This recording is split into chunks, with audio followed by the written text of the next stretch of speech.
எடப்பாடி பழனிசாமி அவர்கள் சில மணி நேரங்களுக்கு முன்பு செங்கோட்டையனை கட்சியினுடைய முக்கிய பொறுப்புகள் இருந்து நீக்கினாரு.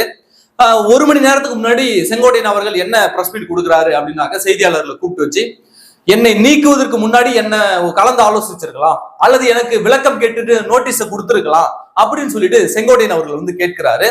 செங்கோட்டையன் அவர்களை பார்த்து நாங்கள் கேட்பதெல்லாம் என்ன தெரியுங்களா, நீங்க யாரு கேட்டு பிரஸ் மீட் கொடுத்தீங்க? தலைமையினுடைய அனுமதியோடு பிரஸ் மீட் கொடுத்தீங்களா? யாருகிட்ட அனுமதி வாங்கி நீங்க பிரஸ் மீட் கொடுத்தீங்க? சரி, சில மாதங்களுக்கு முன்பு அமித்ஷா அவர்களை சந்திப்பதற்கு டெல்லிக்கு போனீங்களே, யாரை கேட்டு அங்க டெல்லிக்கு போனீங்க?